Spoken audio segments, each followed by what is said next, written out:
सुमित बताएं कौन सा शेयर आज का?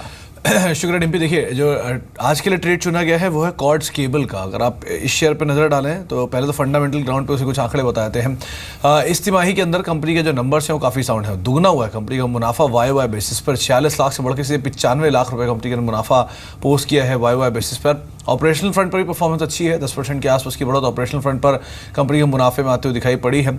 इंटरेस्ट कॉस्ट को कंपनी ने वाई बेसिस पे रिड्यूस किया, हालांकि सीक्वेंशियल बेसिस पे मोर लेस फ्लैटिश नोट पर है, लेकिन अच्छी चीज़ ये है कि वाई बेसिस पे इंटरेस्ट कॉस्ट ईज आउट हुई है। प्रमोटर की कोई भी हिस्सेदारी गिरवी नहीं है, 50% ज़्यादा का स्टेक रखता है प्रमोटर, और कोई भी मतलब एक सब्सटैंशियल स्टेक तो है ही और कोई भी हिस्सा गिरवी भी नहीं है। ये अच्छी चीज़ है कि बाजार की इस तेज़ी में भी प्रमोटर के स्टेक जो है वो पिछली तेज़ी में गिरवी नहीं रखे गए।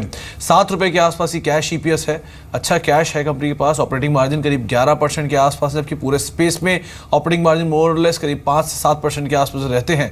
एक अच्छे टेक्निकल स्ट्रक्चर की अगर बात करें तो 2016 में लगातार एक जो तेज़ी का ट्रेंड है वो उसमें देखने को मिला है। उसके अलावा 67% के आसपास की डिलीवरी बीते 8 कारोबारी सत्र के दौरान ही इस शेयर में आ चुकी है, और 55% की डिलीवरी तो खाली कल के सत्र में ही यहाँ पर आई थी।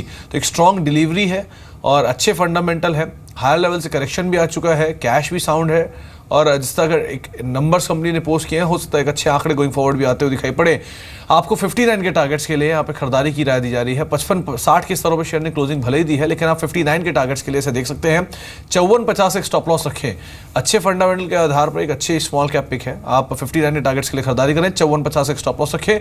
55.60 शेयर का प्रीवियस डे का भाव है, करीब 2.5% के आसपास की बढ़त बीते सत्र में देखने को मिली। डे हाई पे बीते सत्र में शेयर ने क्लोजिंग दी थी। तो कॉर्ड्स केबल पे तो नो डाउट आज नजर रहेगी, लेकिन कल जो एक इवेंट था जिसके बारे में हम कह रहे थे आपको विस्तार पूर्वक बताएंगे, और इस पे बातचीत करने के लिए TS हरिहर हमारे साथ जुड़े हैं, और साथ ही कौस्तुभ पवास्कर भी हैं जो कि FMCG सेगमेंट को देखते हैं, शेरखान सिक्योरिटी से ही हैं।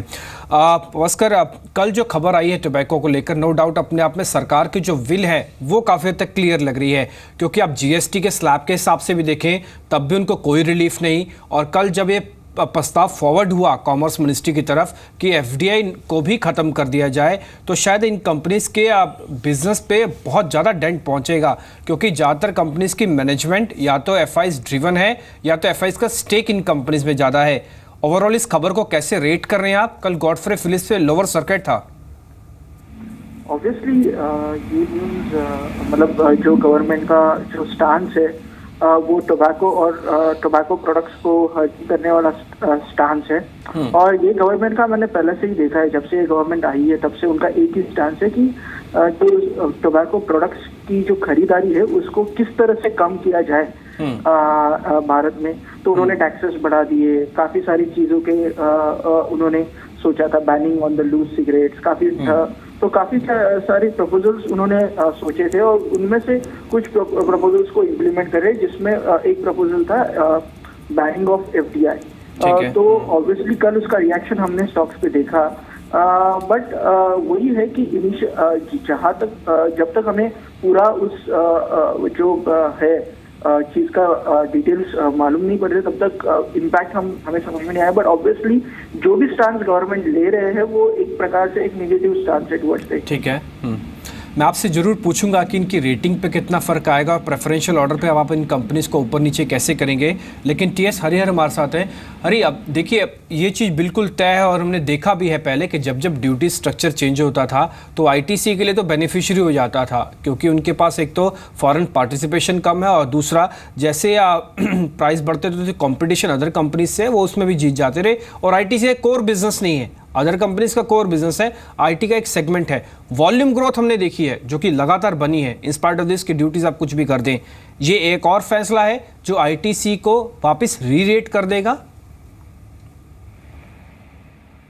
नहीं, लग तो रहा है कि री रेट करेगा। जैसे मैंने कहा, फिलहाल तो कोई खास details are not out in the open, so unless we get the full details अभी कहना बहुत मुश्किल है कि री रेट होगा कि नहीं, बट प्राइमा फेसी तो यही लग रहा है कि मोस्टली री रेट हो जाएगा। जी कौस्तुभ, अभी जैसे डिम्पी कह भी रहे थे कि शेयर वाइज यानी कि अगर कंपनी वाइज देखा जाए तो मेजर इम्पैक्ट उन कंपनीज पे होगा जो कि प्योर प्ले है, इसमें VST इंडस्ट्रीज हुआ, गॉडफ्रे फिलिप्स हुआ।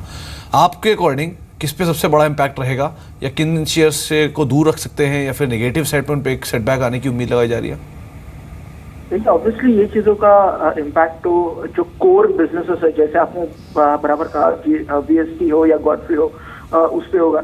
आईटीसी का अगर हम देखेंगे, उनका स्टांस पहले से ही रहा है कि अभी वो अपना जो बिजनेस है वो एक रिस्क मॉडल पे चलाने की कोशिश में, जहाँ पे हम देखेंगे ज़्यादा इन्वेस्टमेंट्स वो नॉन सिगरेट एफएमसीजी स्पेस हो या होटल हो या एग्री हो, वहाँ पे वो अपना इन्वेस्टमेंट्स बढ़ा रहे ताकि उनके बिजनेस का एक जो रिस्क बिजनेस मॉडल हो। बट ऑब्वियसली इसे थोड़ा टाइम लगेगा, लेकिन उनकी जो दिशा है वो बराबर है और वो दिशा पे वो चल रहे हैं। उन्होंने बेवरेजेस सेगमेंट में लॉन्च किया, नॉन सिगरेट एफएमसीजी पे ज़्यादा फोकस करे, स्पेशली फूड बिजनेस में।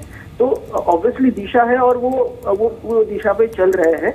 और सिंस उसको एक स्ट्रॉन्ग प्राइसिंग पावर है और ऑलरेडी आईटीसी का सिगरेट बिजनेस इंडिया में एक एस्टैब्लिश है, उसका डिस्ट्रीब्यूशन रीच अच्छा है, तो ऑब्वियसली आईटीसी से ज़्यादा बाकी के जो सिगरेट कंपनीज है उसके ऊपर ज़्यादा इम्पैक्ट दिखेगा। अरे आप तो काफ़ी समय से देख भी पा रहे हैं कि पॉलिसी फ्रेमवर्क कैसे काम होता है। इस सरकार ने अब तक जो फैसले लिए, जो ठाना उसको करके भी दिखाया। अभी जो प्रस्ताव फॉरवर्ड हुआ है, ठीक है अभी फॉरवर्ड ही हुआ है, लेकिन आपको प्रोबेबिलिटी के हिसाब से लगता है कि ये हो सकता है, फिजिबिलिटी है?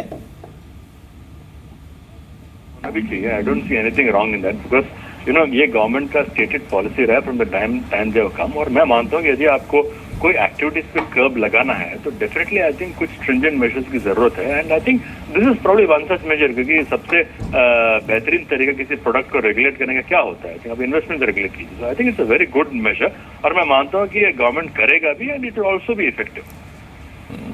जी चलिए, बहुत बहुत शुक्रिया हरी आपका हमारे साथ मौजूद रहने के लिए। लेकिन पवस्कर से मैं एक सवाल अभी और लेना चाहूँगा। पवस्कर, अब क्योंकि अब आप गॉडफ्रे फिलिप्स हम कल टूटा है 20%, क्या आज इनमें फिर से गिरावट आएगी और आने पर आप इस फैसले को मान के चलें कि सरकार इसको करने वाली है, तो फेयर वैल्यूएशन क्या है गॉडफ्रे फिलिप्स की और आईटीसी की, इन दोनों की ही बता दीजिए।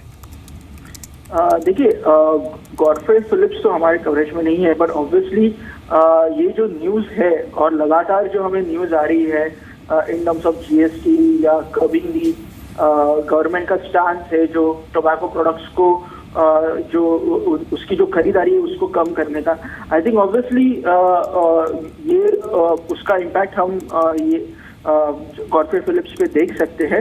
आईटीसी ऑलरेडी एक काफ़ी डिस्काउंटेड लेवल पे चल रहा है और कल भी हमने देखा कि स्टॉक 3% गिरा हुआ है।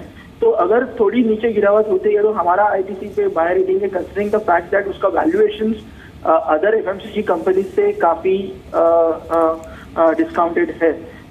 बट ऑब्वियसली ये जो न्यूज़ है जब तक ये टाइम फ्रेम में रहेगी तब तक उसका इम्पैक्ट स्टॉक पे रहेगा आईटीसी के ऊपर। बट कंसिडरिंग द वैल्यूएशन, मुझे लग रहा है कि वैल्यूएशन अभी भी एट ए डिस्काउंटेड वैल्यूएशन है आईटीसी। जी चलिए, तो आईटीसी अभी भी डिस्काउंटेड वैल्यूएशन पे है, थोड़ा हैंगओवर ज़रूर न्यूज़ का रहेगा, लेकिन वैल्यू का जो वेटेज है वो शायद इस न्यूज़ से ज़्यादा पड़ता हुआ दिखाई पड़े। बहुत शुक्रिया कौस्तुभ आपका हमारे साथ मौजूद रहने के लिए।